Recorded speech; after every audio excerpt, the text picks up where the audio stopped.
إلا الله وحده لا شريك له ونشهد أن محمدا عبده ورسوله الذي أرسله بالحق بشيرا ونذيرا وداعيا إلى الله بإذنه وسراجا منيرا وقد قال الله تعالى في كلامه المجيد وفرقانه الحميد أعوذ بالله من الشيطان الرجيم بسم الله الرحمن الرحيم إن الله وملائكته يصلون على النبي يا أيها الذين آمنوا صلوا عليه وسلموا تسليما اللهم صل على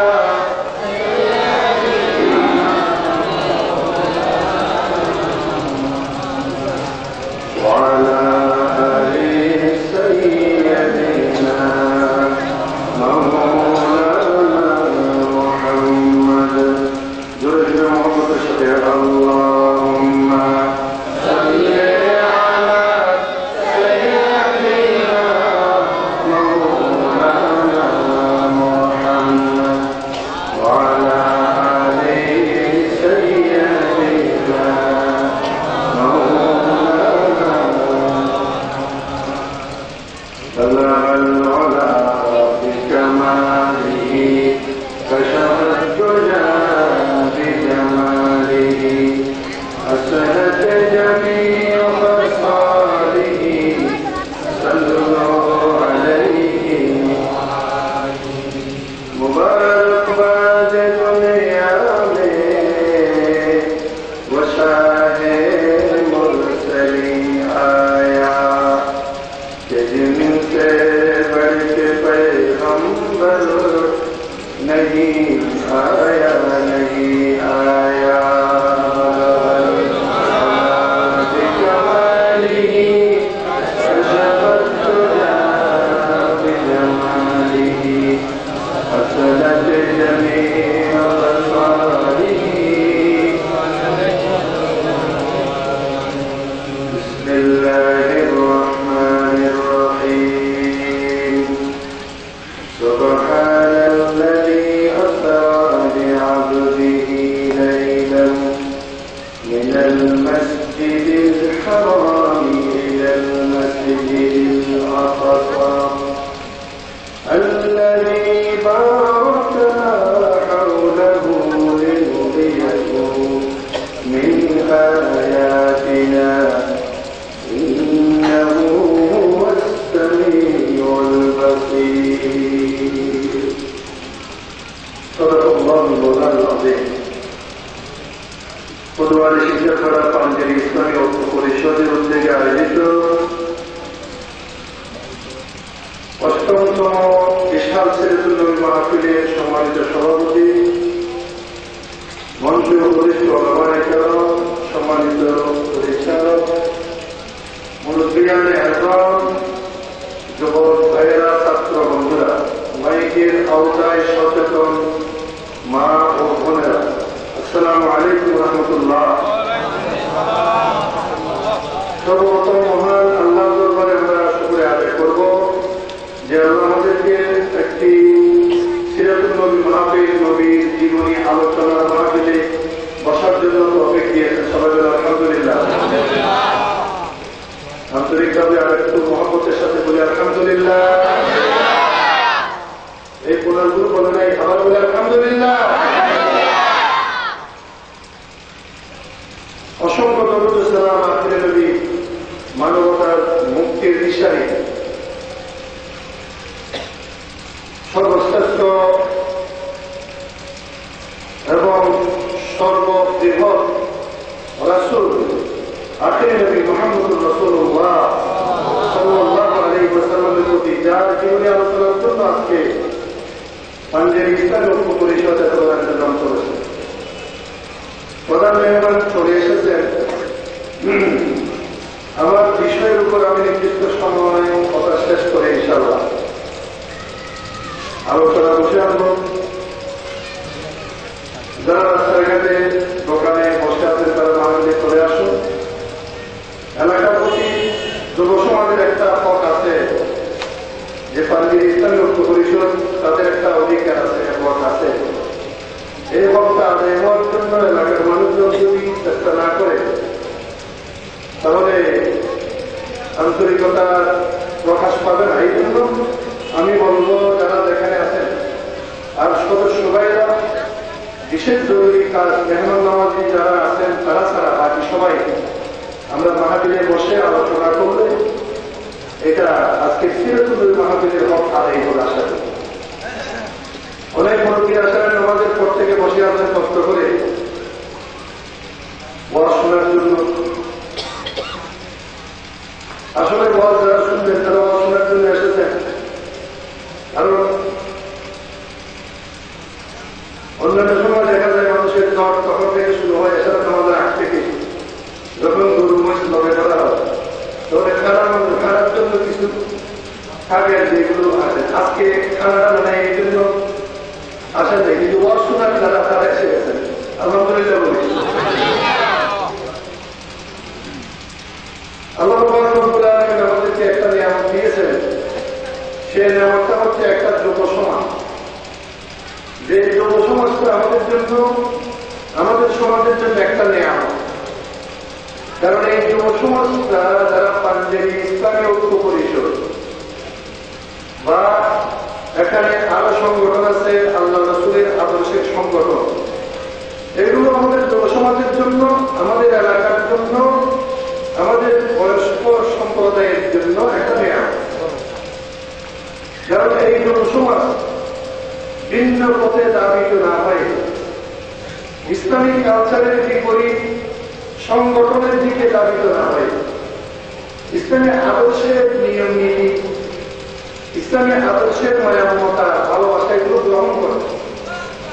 এবং এটার একটা সূত্র, এই সূত্রটা হচ্ছে প্রতি বছর এই মাহফিলের ইন্তজাম করে থাকেন। তারা নিজেদের পকেট থেকে আগে টাকা বের করে আগে একটা ফান্ড তৈরি করে, যেটা আমার জানা আছে, একটা বাজেট তৈরি করে। সেই বাজেটের সাথে যারা পরিচালকের বন্ধু মহল, দেশি বন্ধু বিদেশি বন্ধু যারা আছে তাদের মধ্যে থেকে কিছু কালেকশন করে, সেই কালেকশনটা দিয়ে তারা এই ইন্তজাম করে। এবং এই পাঞ্জাবি ইসলামী ঐক্য পরিষদ 2005 সালে প্রতিষ্ঠা হওয়ার পর থেকে আমি দেখতেছি তারা প্রতি বছর ইফতার মাহফিলের ইন্তজাম করে রমজান মাসে। এবং দেখি যে ঈদের শুভেচ্ছা বিনিময় গরিবদেরকে ঈদের কিছু প্রস্তুতি এবং ঈদের খরচের কিছু ব্যবস্থা, সেই ব্যবস্থার একটা সূত্র ধরে কিছু নাস্তা ওয়াগের ব্যবস্থা করে থাকে। এভাবে তারা আরো কিছু কর্মসূচি তারা করে থাকে। ছাত্রদের বিনোদনের জন্য খেলাধুলার ব্যবস্থাও করে থাকে। অপসাংস্কৃতিক জমাত সবগুলো থেকে তারা বিরত থাকেন আমার জানা উচিত। আল্লাহ আলম বিপরাধী। তবে আমার এই জানার মধ্যে তারা সবসময় ভালোটা গ্রহণ করে সমাজে সুশৃঙ্খল একটা পরিবেশ রক্ষার জন্য সবসময় দল মত নির্বিশেষে সকলের সাথে তারা মত বিনিময় করে এই সংগঠনটা পরিচালনা করে আসছেন ধারাবাহিকভাবে। এবং জনগণের পরামর্শের ভিত্তিতে তারা প্রতি বছর 2 বছর অন্তর বা 1 বছর অন্তর তারা কি করেন এই সংগঠনের নির্বাচন করে থাকেন। আল্লাহ মেহরবানি এই সফলতা আছে বিদায় 2005 সাল থেকে এই পর্যন্ত এই সংগঠন কাজ করে যাচ্ছে সমাজের স্তরে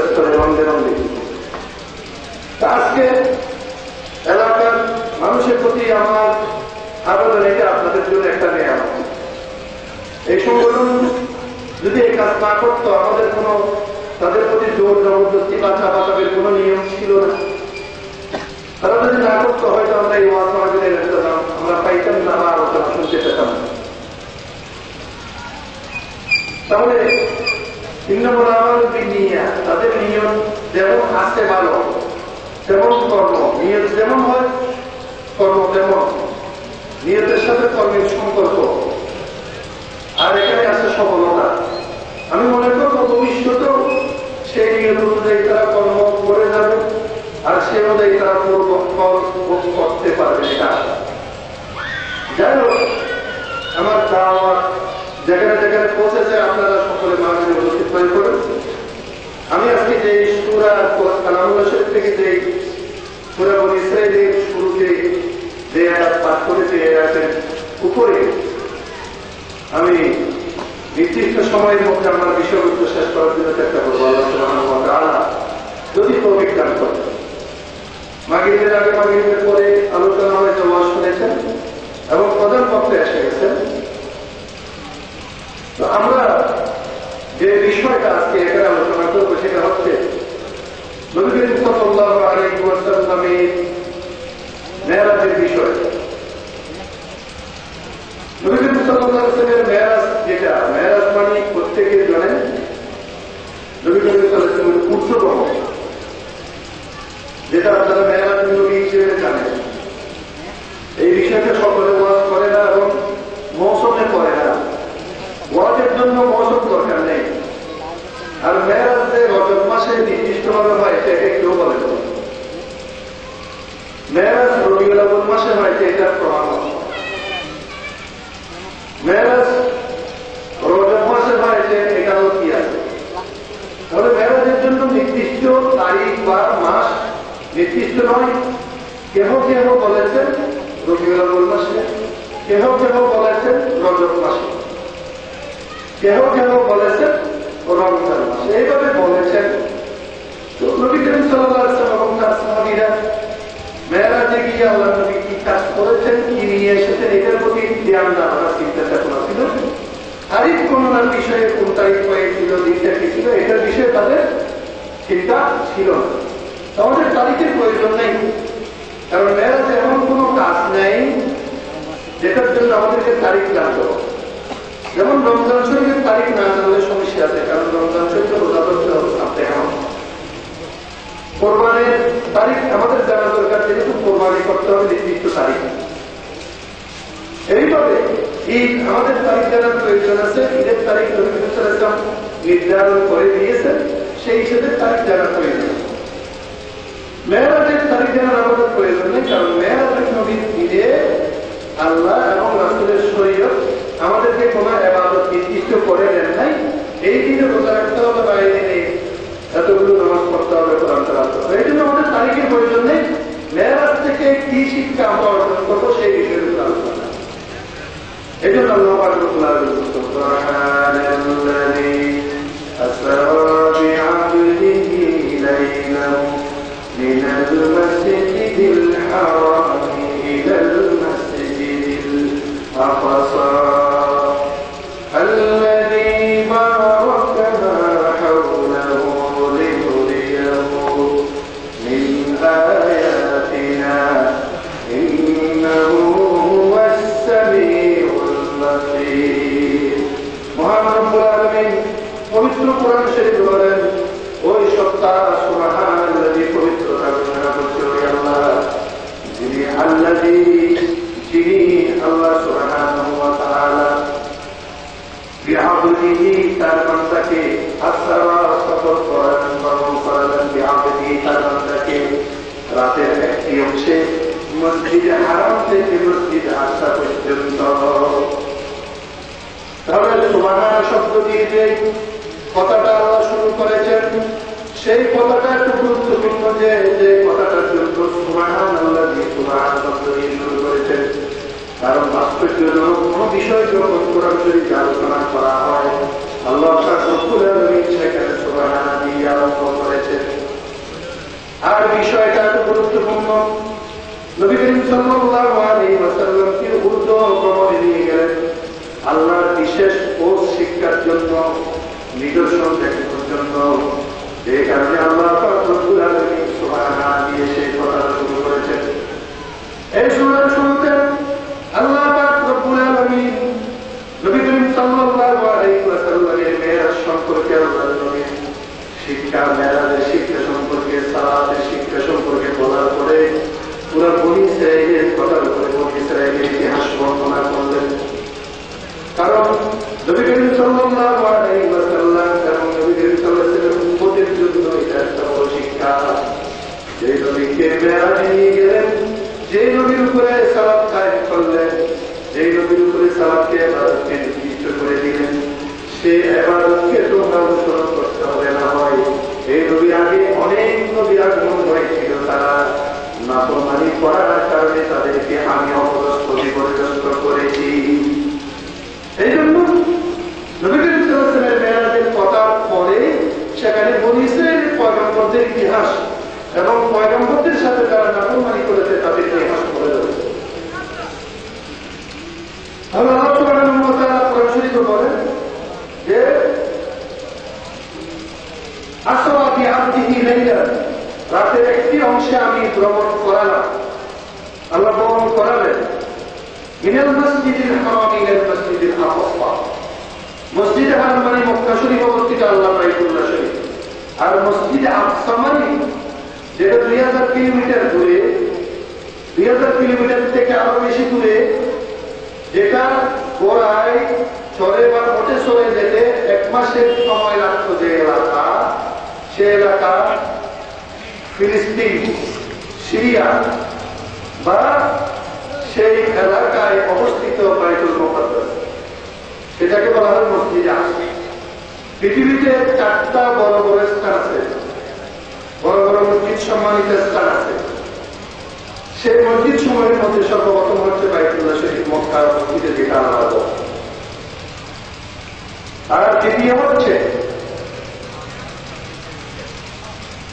বাইতুল মুকাদ্দাস, যেটা ফিলিস্তিনে অবস্থিত মসজিদ। আর তৃতীয় হচ্ছে নবী করিম সাল্লাল্লাহু আলাইহি ওয়াসাল্লামের মসজিদ, মদিনা শরীফের মসজিদুর রাসূল সাল্লাল্লাহু আলাইহি ওয়াসাল্লাম, মসজিদুন নববী। চতুর্থ হচ্ছে মসজিদে তুর, মুসা আলাইহিস সালাম যেখানে ওহী নাযিল হয়েছিল তুর পর্বত, সেই তুর পর্বতে মসজিদে তুর, যেটা আজরাইল দুনিয়ার সব শহরে প্রবেশ করবে এবং মানুষকে বিভ্রান্ত করবে, কিন্তু এই 4টা মসজিদের অভ্যন্তরে আজরাইল প্রবেশ করতে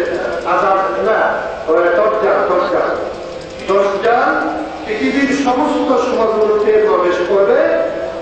এই 4টা মসজিদে তারা প্রবেশ করতে পারবে না। একটা হচ্ছে বাইতুল্লাহ শরীফ, মদিনা শরীফ, মসজিদে আকসা এবং মসজিদে তুর। এই 4টা স্থানে প্রবেশ করতে পারবে না দরজা।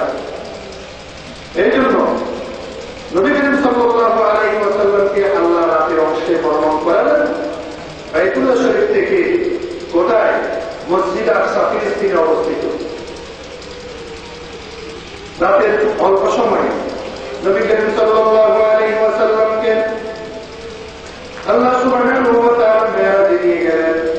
এমন একটি সময় আল্লাহ নবী, যে সময় হযরত খাদিজাতুল কুবরা রাদিয়াল্লাহু তাআলা আনহা তার স্ত্রীদের মধ্যে, মুমিনদের মাদের মধ্যে প্রথম স্ত্রী হযরত খাদিজাতুল কুবরা রাদিয়াল্লাহু তাআলা আনহা এবং আবু তালিব চাচা, যেটা লালন পালন করেছেন, আব্দুল মুত্তালিব চাচার পরে যে লালন পালন করেছেন, যুদ্ধ শিখিয়েছেন, ব্যবসা শিখিয়েছেন, সেই 2জন আপন ব্যক্তি হারানোর ফলে যখন চিন্তিত ছিলেন, সেই চিন্তিত বছরের মধ্যে আল্লাহর নবীকে আল্লাহ সুবহানাহু ওয়া তাআলা নিয়ে গেলেন উর্দুতে, যেটাকে বলা হয় মেরাজ। সুবহানাল্লাযী আসরা বিআবদিহি লাইলান মিনাল মাসজিদিল হারাম ইলাল মাসজিদিল আকসা। নবী করিম সাল্লাল্লাহু আলাইহি ওয়াসাল্লাম যেই দিন মেরাজ শরীফে নিয়ে গেলেন, সেই দিন আল্লাহর নবী বাইতুল্লাহ শরীফে শায়িত অবস্থায় ছিলেন। একটা হচ্ছে উম্মু হানির ঘরে, ইতিহাসে আছে উম্মু হানির ঘরের মধ্যে হাদিস শরীফে আছে শায়িত অবস্থায় তাকে জিবরাইল আলাইহিস সালাম আসলেন, প্রথমে চিমটি কাটলেন। নবী করিম সাল্লাল্লাহু আলাইহি ওয়াসাল্লাম জাগ্রত হয়ে চারিদিকে তাকাইলেন, কাউকে দেখতে পেলেন না। আবার শুয়ে পড়লেন, এরপরে আবার চিমটি কাটলেন। জিবরাইল আলাইহিস সালাম চিমটি কাটার জন্য নবী করিম সাল্লাল্লাহু আলাইহি ওয়াসাল্লাম উঠে জাগ্রত হয়ে চারিদিকে দেখলেন, কেউ উঠে দেখলেন না।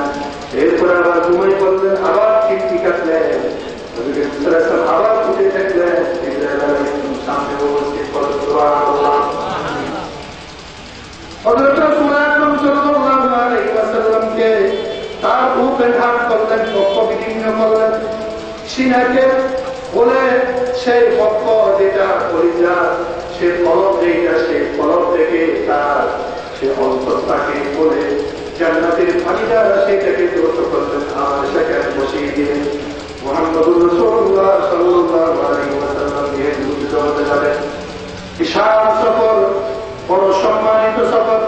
বিশাল সফরের জন্য যেখানে আল্লাহর শিক্ষা, আল্লাহর দেওয়া বিধান, আল্লাহর দেওয়া ইবাদত সালাত, সেইগুলো মহানবী সাল্লাল্লাহু আলাইহি ওয়াসাল্লাম দাওয়াত করার জন্য উপযুক্ত ব্যবস্থা করে সেই কলমকে পরিষ্কার করে সেটাকে সেলাই করে দিলেন। সুবহানাল্লাহ। মুহাম্মদুর রাসূলুল্লাহ সাল্লাল্লাহু আলাইহি ওয়াসাল্লামের জন্য বেহেশতের বাহন থেকে একটা বাহন আসলো, যে বাহনের নাম বুরাক। দ্রুতগামী, চোখের পলকের মধ্যে একটা লাফ দিয়ে এতদূর পর্যন্ত যেতে পারে, এতদূর পর্যন্ত যেতে পারে এরকম একটা বাহন, যেটার নাম বুরাক। যেটা গাদার সাইডে, বুরাক সাইডে ছোট, গাদার সাইডে বড়, মাঝামাঝি সাইডের একটা পশু, যে পশুটা দ্রুতগামী পলকের সাথে তার সম্পর্ক। মানে আমি চোখের পলক এদিকে তাকাইছি, চোখের পলক মেরে আবার ওদিকে তাকাইলাম, যে দূর চোখ যায় এদূর পর্যন্ত একটা লাভ দিয়ে ঘোরা পর্যন্ত একটা লাভে চলে যায়। সুবহানাল্লাহ। একবার আরশ পে যাতে ফেরাতে के लम्हा मुजस्सम हर्ष पे जाते फिराते तेरी रफ्तार की गर्मी कहाँ बिजली में पाते। एक पलकेर मध्य सशरीरे आरशेर मध्य चले गेलेन मुहम्मदुर रासूलुल्लाह साल्लाल्लाहु आलाइहि ওয়াসাল্লাম। যার যাত্রাকে বিরতি করার জন্য কারো সাহস নাই, যার যাত্রাকে বন্ধ করার জন্য কোন শক্তি নাই। গ্যাসীয় শক্তি, আগুনের শক্তি, বাতাসের শক্তি, যত পদার্থ আছে সমস্ত পদার্থ, বাষ্পীয় শক্তি, বরফের শক্তি, সব শক্তিকে বের করে 1000 বছর পূর্বে মুহাম্মদুর রাসূলুল্লাহ সাল্লাল্লাহু আলাইহি ওয়াসাল্লামকে উঁচু আকাশে নিয়ে গেলেন। সুবহানাল্লাহ। নবী আকরাম সাল্লাল্লাহু আলাইহি ওয়াসাল্লাম সে বুরাকের উপরে আরোহণ করা হলো, আরোহণ করে পলকের মধ্যে নিয়ে যাওয়া হলো হাজার হাজার মাইল দূরে ফিলিস্তিনে অবস্থিত সেই বাইতুল মুকাদ্দাস, আল্লাযী বারাকনা হাওলাহু লিনুরিয়াহু মিন আয়াতিনা ইন্নাহু হুয়াস সামিউল বাসীর। কুরআন শরীফে বলেন আল্লাযী বারাকনা হাওলাহু লিনুরিয়াহু মিন আয়াতিনা। বাইতুল মুকাদ্দাস কোথায় অবস্থিত? এটা সিরিয়ায় অবস্থিত। সিরিয়ার যেটা বিশাল এলাকা আছে, রোম মুলকের রোম যেটাকে বলা হতো ইতিহাসে, আমরা ইতিহাস পড়লে দেখতে পাই মুলকের রোম, মুলকে ফারস, মুলকের রোম কোনটা? মুলকের রোম হচ্ছে সেই সিরিয়া এলাকা, পার্শ্ববর্তী এলাকা, যেটা সাগরের কিনারে, সমুদ্র সাগরের কিনারে বিশাল এলাকা। একদিকে হচ্ছে ইরাক, আরেকদিকে হচ্ছে মিশর, ইজিপ্ট, আরেকদিকে হচ্ছে তুরস্ক। তিনটা দিক, তিনটা দিকে তিনটা সীমান্ত, বিশাল এরিয়া। ভালো করে কেউ করবেন, কথা না হলে বুঝবেন না। সিরিয়া হচ্ছে যেটাকে বলা হতো মুলকে রুম, মুলকে শাম। তাহলে সেই সিরিয়া, যে সিরিয়া এলাকায় যেটাকে বলা হতো মুলকে শাম, যেটাকে বলা হতো, সেটা হচ্ছে একদিকে তুরস্ক, ওইদিকে সীমানা, আর একদিকে হচ্ছে ইরাক, ওইদিকে হচ্ছে ভূমধ্য সাগর, আর এই কোণায় হচ্ছে আপনার ইজিপ্ট মানে মিশর, এদিকে হচ্ছে সৌদি আরব। বিশাল এই কেন্দ্রের মাঝখানে এখানে 5টা বড় বড় দেশ আছে। সেখানে একটা হচ্ছে 5টা বড় বড় দেশ, সেখানে হচ্ছে একটা সিরিয়া, আরেকটা হচ্ছে লেবানন, আরেকটা হচ্ছে ফিলিস্তিন, আরেকটা হচ্ছে জর্দান, আরেকটা হচ্ছে আম্মান। এই বিশাল বিশাল 5টা আরব রাষ্ট্র। এই আরব রাষ্ট্রের মধ্যে আরো ছোট ছোট আরব রাষ্ট্র সেখানে কি হয়েছে, প্রতিষ্ঠা হয়। আগেকার দিনে এই 5টা শহরকে কেন্দ্র করে সিরিয়া এই শহর, এই দেশ তখনকার যুগে পুরা সিরিয়ার অধীনে ছিল। আর এখানে ছিল ফিলিস্তিন, যেটা বাইতুল মুকদ্দাস যেখানে অবস্থিত, সেই ফিলিস্তিন শহর। এই বিশাল দেশ, যার এরিয়া অসংখ্য নদ নদীর দেশ এবং অসংখ্য ঝর্ণা প্রবাহ যেখানে প্রবাহিত আছে, এবং যেটা ভূমধ্য সাগরের সাথে সম্পর্ক, অসংখ্য নদ নদীর শহর এবং পুরাত নদীর সেই শহর। এরা থেকে শুরু করে পুরাত নদী যে দেশের উপরে দিয়ে প্রবাহিত হয়ে ভূমধ্য সাগরে কি করেছে, সাগরে চলে গেছে এই পুরাত নদী। আবার সেই বিশাল এলাকায় ফল ফলাদি, শস্য শ্যামলা, অনেক সুন্দর দেশ, যেখানে অসংখ্য ফল ফলাদি উৎপন্ন হয়। আর সৌদি আরবের যত ফল ফলাদি দেখা যায় এখন অনেক উৎপন্ন হচ্ছে।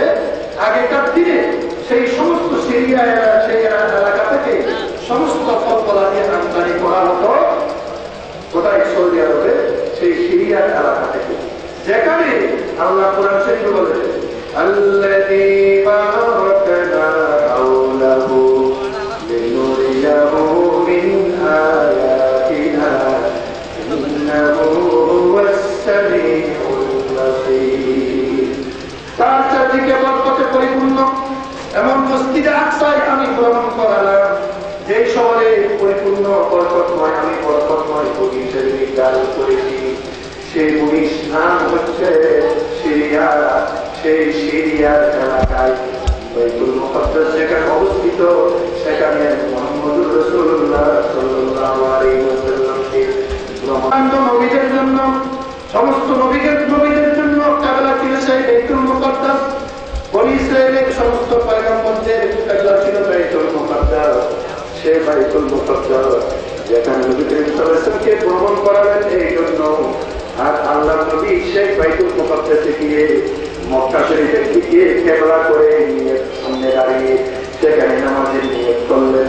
আর অন্যান্য পয়গম্বররা সেখানে মুক্তাদি হয়ে ইমামতি আদায় হল। সুবহানাল্লাহ। ইমামুল মুরসালিন লাহুম ফিহি সালাতু রাব্বি ওয়াস সালাম। ইমামুল মুরসালিন বলা হয়েছে এজন্য বনী ইসরাইলের সমস্ত পয়গম্বররা যার ইমামতিতে নামাজ আদায় করেছেন, তিনি হচ্ছেন ইমামতি, সেই ইমাম মুহাম্মদুর রাসূলুল্লাহ সাল্লাল্লাহু আলাইহি ওয়াসাল্লামের ইমামতির মাধ্যমে অন্যান্য নবীরা মুক্তি হলেন। বলেন সুবহানাল্লাহ। আর সেই বাইতুল মুকদ্দাসের ভিতরে নবী করিম সাল্লাল্লাহু আলাইহি ওয়াসাল্লাম ঢুকে যেটি করে দাঁড়ালেন, তার মুখটা ছিল ওই মক্কা শরীফের কিবলা। ইব্রাহিম আলাইহিস সালাম যে কিবলা নির্মাণ করেছিলেন, সেই কিবলা। বলুন সুবহানাল্লাহ। আর মুহাম্মদুর রাসূলুল্লাহ সাল্লাল্লাহু আলাইহি ওয়াসাল্লাম মক্কায় 13 বছর পার করে মদিনা শরীফে যখন হিজরত করলেন, হিজরত করার পরে আল্লাহ পরিবারবার ইসলামী ইসলাম করলেন। মদিনা শহরে ইসলামী রাষ্ট্র প্রতিষ্ঠা করলেন। প্রতিদিন আকাশের দিকে তাকিয়ে থাকেন মহানবী সাল্লাল্লাহু আলাইহি ওয়াসাল্লাম কখন হিজরার পরিবর্তন করে বাইতুল্লাহ শরীফ বাদ দিয়ে আর কতদিন বাইতুল মুকদ্দাসকে কিবলা রাখবো। 17 মাস পরে, 16 মাস বাদে 17 মাসে পড়েছে তখন আল্লাহর পক্ষ থেকে কোরআনের আয়াত নাযিল হচ্ছে। সেই নাযিল হওয়ার পরে কিবলা পরিবর্তনের প্রথম মাসে নাযিল হয়েছে ফাওয়াল্লি ওয়াজহাকা শাতরাল মাসজিদিল হারাম। কিবলা পরিবর্তনের ঘোষণা আসার সাথে সাথে নবী সাল্লাল্লাহু আলাইহি ওয়াসাল্লাম বাইতুল মুকদ্দাসের দিকে কিবলা বাইতুল্লাহ শরীফের দিকে মুখ ফিরিয়ে ফেললেন। বলেন সুবহানাল্লাহ।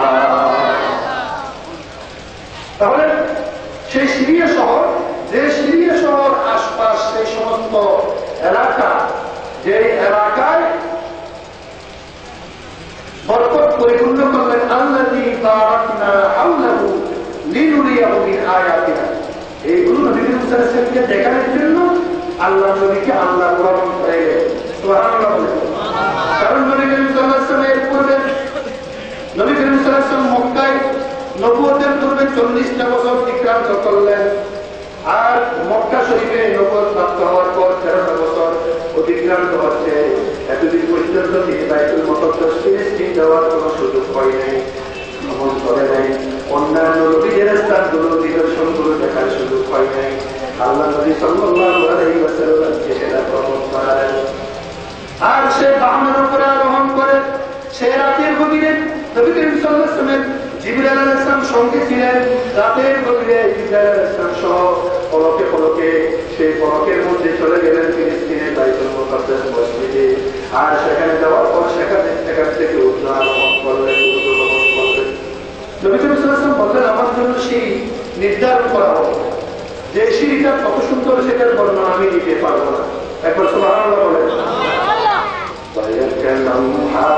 मुजस्सम अर्श पे जाते तेराते तेरी रफ्तार की गली कहाँ बिजली में पाते। मौलाना शफी साहब रहमতুল্লাহ আলাইহি গত কিছুদিন আগে ইন্তেকাল করেছিলেন। তার জবান থেকে এই শিয়ারটা আমি শুনেছিলাম। এক মাহফিলের মধ্যে তিনি মেরাজের ওয়াজ করতেছিলেন, সেই মেরাজের কাহিনী বর্ণনা করতেছিলেন আর চোখের পানি ধরতেছিলেন। আর এই শিয়ারটা করেছিলেন, আমি আমার শিয়ার সেই শিয়ারটা এখনো মনে আছে। শফি সাহেব এত আবেগ দিয়ে উচ্চ কণ্ঠে সুন্দর কণ্ঠে শিয়ারটা করেছিলেন। মানুষ মাথা তুলে ঘুরাই সেই শিয়ার শুনে শুনে চোখের পানি ফেলতেছিলেন। ছাত্র জীবনে শুনেছিলাম।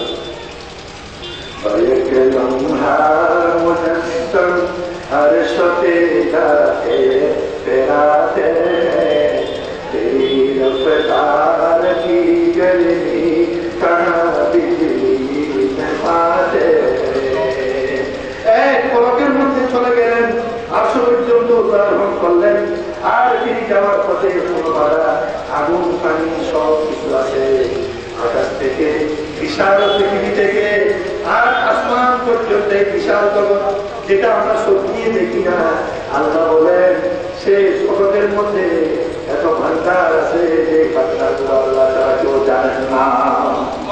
বিজ্ঞান গবেষণা করে সেইগুলো ফুল পাবে না। এত জগৎ লাহু মাকালিদুস সামাওয়াতি ওয়াল আরদা ইয়াবসুতুর রিজকা লিমান ইয়াশাউ ওয়া ইয়াকদির। আল্লাহ বলেন আসমান জমিন তার মধ্যবর্তী স্থানে এই বিশাল জগৎ, এই বিশাল জগতের মধ্যে যত ভান্ডার আছে সব ভান্ডারের চাবি একমাত্র আমার হাতে। বলেন সুবহানাল্লাহ। বিশ্বের মধ্যে যত ধন আছে সমস্ত ধনের মালিক যদি একটা সরকার হয়, সমস্ত ধনের মালিক যদি একটা বাচ্চা হয়, সেই বাচ্চাটা ধরে নিলাম দেরাম, আমেরিকার বাচ্চা দেরাম আছে না, সেই বাচ্চার দাম যদি সমস্ত সম্পদের মালিক হয়, এগুলো নিঃশ্বাসের মধ্যে কে নিয়ে যেতে পারবে? কে নিয়ে যেতে পারবে?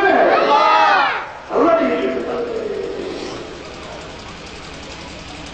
আল্লাহ নিয়ে যেতে পারবে সেকেন্ডের মধ্যে। আর কাউকে দিতে চাইলে সেকেন্ডের মধ্যে আল্লাহ দিতে পারেন।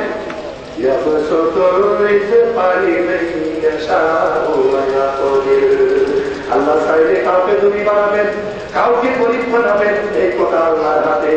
কেউ যদি আফসোস করে আমাকে কেন ধনী বানানো হলো, আর কেউ যদি আফসোস করে আমাকে কেন গরিব বানানো হলো, আফসোসে কিছু আসে যায় না, এই কথা আল্লাহ শুনবেন না। আল্লাহর মন চাইলে, আল্লাহ যেটা মন চাইলে জীবন সার, তিনি যেমন চাইবেন তিনি তেমন করবেন। বলেন সুবহানাল্লাহ। আর কেন করছেন এটা আল্লাহই ভালো জানে, এটা আল্লাহই ভালো জানে। এই জন্য আমার কাছে যদি বিশাল ধনভাণ্ডারের চাবি থাকে, এটাতে অহংকার করার কোন সুযোগ নাই, এই মনিগিরি দেখার কোন সুযোগ নাই, এই ক্ষমতা দেখার কোন সুযোগ নাই, এই পাপ অহংকার গর্ব কিনি করাই দেখার কোন সুযোগ নাই। যেহেতু আল্লাহ পাক রব্বুল আলামিন অহংকার হচ্ছে আল্লাহর কারণ, এই অহংকার করতে পারবে একমাত্র আল্লাহ। আল্লাহ তাআলা অহংকার করার ক্ষমতা আর কাউকে দেয়া হয়নি। সুবহানাল্লাহ। পাঞ্জাবি ইসলামী ঐক্য পরিষদ এখানে কত সুন্দর করে একটা জিনিস লিখেছেন, আপনারা বসে বসে এগুলো তো দেখেন না, এখানে বলেছে তিনটা জিনিস ফিরে আসে না, সময়, কোথা, সুযোগ। আবার তিনটা জিনিস হারানো ঠিক নয়, শান্তি, আশা, সততা। আবার তিনটা জিনিস পতন হয়, একটা অহংকার, একটা মিথ্যা, হিংসা। হিংসার পতন হয়, অহংকারের পতন হয়, এবং তারপরে কিসের পতন হয়? মিথ্যার পতন হয়। কোনো সময় সময় বিজয় হয়, আর এক সময় দেখা যাবে এটার পতন হয়ে যাবে। ঠিক কিনা? এটা আর অহংকারের পতন হবে, এখানে কোনো প্রকারের সন্দেহ নেই। অহংকারের পতন হয়ে যায়, যে যেটা অহংকার করো না। আল্লাহ বলেন, তুমি অহংকার করে জমিনকে একদিকে নিচের দিকে নিতে পারবা না। অহংকার করে এক ইঞ্চি নিচের দিকে নিতে পারবে না। আর যত অহংকার করো না কেন, তুমি পাহাড় থেকে উঁচু হতে পারবে না, বড় হতে পারবে না। আমার পাহাড়গুলো তুমি নিদর্শন গুলো দেখো, আমার জমিনটা যত বাড়ি করো না কেন, তুমি নিচের দিকে এক ইঞ্চি জমাইতে পারবে না। বলে বলেন সুবহানাল্লাহ। কোরআন শরীফে কথা আল্লাহ বলেছেন,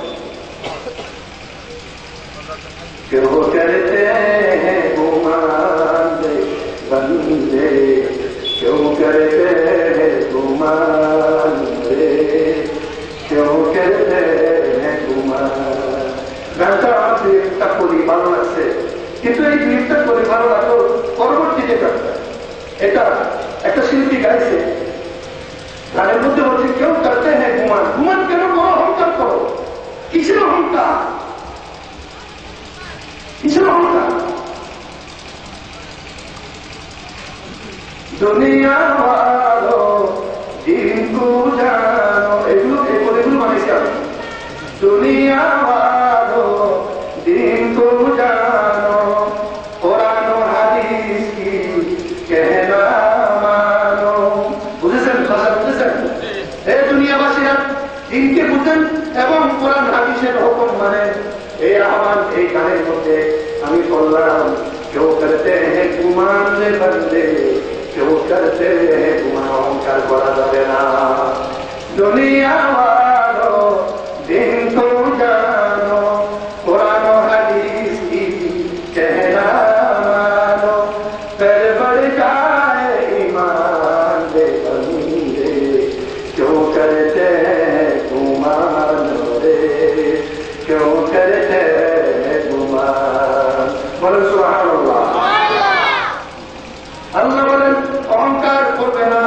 আমার জনভান্ডারের মধ্যে থেকে আমি কাউকে চাইলে আমি দিই, কাউকে থেকে নিয়ে নিই। এই জন্য বড় হলে, ক্ষমতা হলে, শক্তি হলে কোন অবস্থাতেই অহংকার করার দরকার নেই, অহংকার করা যাবে না। নবী করিম সাল্লাল্লাহু আলাইহি ওয়াসাল্লাম সমস্ত নেতাদের নেতা, সমস্ত রাসূলদের নেতা, নবুয়ত বোর্ডের সভাপতি বানাইলেন মুহাম্মদুর রাসূলুল্লাহ সাল্লাল্লাহু আলাইহি ওয়াসাল্লামকে। তিনি তো কোনো সময় অহংকার করেন নাই, এত বড় নবী হয়েছে। সুবহানাল্লাহ। সাধারণ মানুষের সাথে মিশেছেন, রাস্তার মানুষের সাথে মিশেছেন, পথের ফকিরের সাথে মিশেছেন, এবং কত মায়া, দয়া, ভালোবাসা নিয়ে মুহাম্মদুর রাসূলুল্লাহ সাল্লাল্লাহু আলাইহি ওয়াসাল্লাম তার সময়টা অতিবাহিত করেছেন নবুয়তি জিন্দেগি। বন্ধুরা, আমাদেরকে এই বিষয়গুলো জানতে হবে। মেরাজের ঘটনা বিশাল লম্বা ঘটনা। এখানে ইতিহাস বর্ণনা করতে গেলে অনেক ইতিহাস, সপ্ত আকাশ থেকে, প্রথম আকাশ থেকে সপ্ত আকাশ পর্যন্ত, এই 7 আকাশ পর্যন্ত সত্য প্রয়োজন করে সাথে দেখা দেখা, এবং অনেক নিদর্শন সেখানে দেখানো হয়। এবং সেখানে আলমের মধ্যে কিছু ঘটনা দেখানো হয় যেগুলো মানুষ মারা যাওয়ার পরে জান্নাতের মানুষগুলোর অবস্থা কিরকম হবে, দোজখের মানুষগুলোর অবস্থা কিরকম হবে, এরকম কিছু নিদর্শন দেখায়। এরপরে আল্লাহ সুবহানাহু ওয়া তাআলা মুহাম্মদ রাসূলুল্লাহ সাল্লাল্লাহু আলাইহি ওয়াসাল্লাম কে নিয়ে গেলেন কোথায়? সপ্ত আকাশে নিয়ে গেলেন। ইধর আরিনি উধর আরিনি না সমঝা আশিক ও মাশূক, ইধর আরিনি উধর আরিনি না সমঝা আশিক ও মাশূক, हकीकत में वो अल्लाह पा मोहम्मद मिलते जाते हैं। উম্মাহানি বলেন মুহাম্মদ সাল্লাল্লাহু আলাইহি ওয়াসাল্লামকে আমি দেখলাম সাথে সাথে নিয়ে যাচ্ছেন, আর নিয়ে যাওয়ার সাথে সাথে আবার সকালবেলা হতে না হতে তিনি চলে আসলেন। আসলে আল্লাহ পাক রব্বুল আলামিন তার বান্দাকে যখন নিয়ে যাবে, নিয়ে যাওয়ার সাথে সাথে আল্লাহ নিয়ে আসলেন, এটা আল্লাহর বন্ধুর সাথে মিলিত হচ্ছেন। কেননা আল্লাহর বন্ধুর সাথে যেখানে মিলিত হচ্ছে সেখানে আমাদের চিন্তা কল্পনার শক্তি নাই। इधर आरनी उधर आरनी न समझा से फरमाशो, हकीकत में वो अल्लाह पा मोहम्मद मिलते जाते हैं। बुरा तो जितनी नजारे नजर की खातिर तेरी मोहजर के आगे सब मोहम्मद समझ जाते हैं। मेराज अगर चाहो ये सिर्फ का पता ले लो, दीदार खुदा होती दीदार मोहम्मद में। আমাদের প্রথম বক্তা এসে গেছেন, সবাই বলে আলহামদুলিল্লাহ। নারে তাকবীর, নারে তাকবীর। প্রধান বক্তার আগমন, প্রধান বক্তার মেহমান এসে গেছেন। আমি স্বল্প সময়ের মধ্যে ইনশাআল্লাহ শেষ করতেছি। প্রধান বক্তাকে যার জন্য আপনারা অপেক্ষা করতেছেন তাদের জন্য আমি সুযোগ করে দিচ্ছি, আশেপাশে যারা আছেন এবং রাস্তায় গাড়ির দোকানপাটে যারা আছেন তারা মাহফিলে চলে আসুন। মা বোনেরা যেখানে আছেন ওয়াজ শুনতেছেন, আপনারা সচেতন হন, রাত অবধি আলোচনা হবে না। এই জন্য আপনারা যে অবস্থায় আছেন একটু সজাগ হয়ে আলোচনা শোনার জন্য আপনাদেরকে চেষ্টা করুন। তাহলে মেরাজের শিক্ষা থেকে আমরা শিক্ষা পেলাম পাঁচ ওয়াক্ত নামাজ। যে পাঁচ ওয়াক্ত নামাজ আল্লাহ সুবহানাহু ওয়া তাআলা দৈনিক 50 ওয়াক্ত নামাজ মুহাম্মদ রাসূলুল্লাহ সাল্লাল্লাহু আলাইহি ওয়াসাল্লামকে দিয়ে দিলেন উম্মতের জন্য। নবী করিম সাল্লাল্লাহু আলাইহি ওয়াসাল্লাম এই হাদিয়া নিয়ে চলে আসলেন। মুসা আলাইহিস সালামের সাথে সপ্ত আসমানে আবার দেখা। মুসা আলাইহিস সালাম বললেন, আখির নবী সর্বশ্রেষ্ঠ নবী মুহাম্মদ রাসূলুল্লাহ সাল্লাল্লাহু আলাইহি ওয়াসাল্লামের জন্য উম্মতের জন্য কি উপহার নিয়ে গেলেন, কি দায়িত্ব নিয়ে গেলেন। 50 ওয়াক্ত নামাজ শোনার পরে তিনি বললেন, আমার উম্মতের মধ্যে নামাজের অবহেলা হয়েছে, আপনি আল্লাহর কাছে সুপারিশ করুন নামাজটাকে কমানোর জন্য। এভাবে বারবার সুপারিশ করতে করতে 10 ওয়াক্ত কমাইতে নামাজকে 5 ওয়াক্তের মধ্যে নির্ধারণ করলেন। আল্লাহ বলেন, আমি 50 ওয়াক্ত নামাজের মধ্যে 5 ওয়াক্ত নির্ধারণ করে দিলাম, আর সওয়াবের জন্য 50 ওয়াক্তের সওয়াব আমি তাদের তোমাদের জন্য নির্ধারণ করে দিলাম। সুবহানাল্লাহ। নবী করিম সাল্লাল্লাহু আলাইহি ওয়াসাল্লাম সেখানে জান্নাতে যাওয়ার পরে সেখানে কিছু দেখলেন, আর সেখানে সুঘ্রাণ পাইলেন জান্নাতে। আর সুঘ্রাণের মধ্যে সেখানে পাইলেন, এই সুঘ্রাণ কার সুঘ্রাণ জিজ্ঞেস করলেন। আর সুঘ্রাণ জিজ্ঞেস করে সেখানে বলা হলো, এটা যে ফেরাউন আছে প্রধান বাদশার মেয়ের চুল আসরানোর দাসী যেটা ছিল, সে দাসীর চুলের গ্রাম বলেছে, চুলের গ্রাম সে দাসীর মর্যাদা এত বেশি, বলেছে ওই দাসীর মর্যাদা এত বেশি এই জন্য সে দাসী ছিল চুল আসরাইত। একদিন বাদশার কন্যাকে চুল আসরানোর সময় হাতের থেকে ছিঁড়ে পড়ে গেলে সেই দাসী বিসমিল্লাহির রহমানির রহিম বলে চুল ছিঁড়ে হাতে নিলেন। তখন বাদশার কন্যা বললেন, আমার আব্বা তো বাদশা, আপনি তার নাম নিলেন, তার নাম না নিয়ে সেখানে আমার আব্বার নাম নেন। তিনি বলেন, তোমার আব্বা আমার আব্বা, তুমি আমি সবার প্রভু যিনি, লা ইলাহা ইল্লাল্লাহ, তার নাম নিয়ে সব কাজ করতে হবে। এই কথা বলার পর কন্যা রেগে বসে বাপকে বিচার দিলেন। বাপ আগুন জ্বালিয়ে সেই দাসীকে আগুনের মধ্যে ঢোকানোর জন্য চেষ্টা করল। সমস্ত বাচ্চাগুলোকে আগুনের মধ্যে নিয়ে দিয়ে দিলেন। আর এই মহিলা অটল ইমানের উপরে, আল্লাহর উপরে, ওর একটা শিশু বাচ্চা ছিল, যখন কোলের বাচ্চাটাকে কেড়ে নিয়ে আগুনে দেওয়ার জন্য চেষ্টা করলেন, সেই সময় আপনি ইতস্তত করলো, আর কোলের শিশু নবজাতক শিশুর জোগানে আওয়াজ করে গেল, মা তুমি তোমার ইমানের উপরে অটল থাকো, সব কিছুর রব তিনি আল্লাহ, তার উপরে তার নাম নিয়ে তুমি সেই নামের উপরে টিকে থাকো। দুনিয়ার সংক্ষিপ্ত হায়াতের জন্য ভরসা করো না, লোভ করো না, আখিরাতের চিরস্থায়ী জিন্দেগির জন্য লোভ করো এবং তুমি তোমার ইমানের উপরে টিকে থাকো। জোরে বলেন সুবহানাল্লাহ। সাথে সাথে মা এবং সন্তানকে আগুনে নিক্ষেপ করা হলো, ইমানের উপরে অটল রইল। আজকে পাঞ্জেরি ইসলামী ঐক্য পরিষদের এই মাহফিল থেকে ইমানের উপরে অটল থাকার জন্য আমরা সচেষ্ট হব, আমাদের ইমানকে মজবুত করবো ইনশাআল্লাহ। ইনশাআল্লাহ আমাদের ইমানকে মজবুত করবো। ছোট ছোট বাচ্চারা, তোমার ইমানকে কাটি করো, অল্প আমলে নাজাতের জন্য যথেষ্ট হইবে। নুরানি খানের শিশুরা বলবে না, তোমার ইমানকে কাটি করো, হাদিস, অল্প আমল যথেষ্ট হইলে যদি ইমান কাটি হয়, জান্নাতে যাওয়ার জন্য ইমান মজবুত হওয়া দরকার, ঠিক কিনা?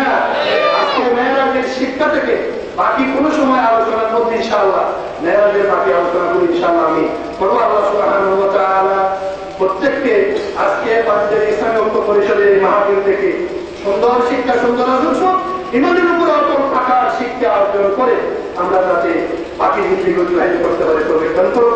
ওয়া মা তাওফীক ইল্লা বিল্লাহ।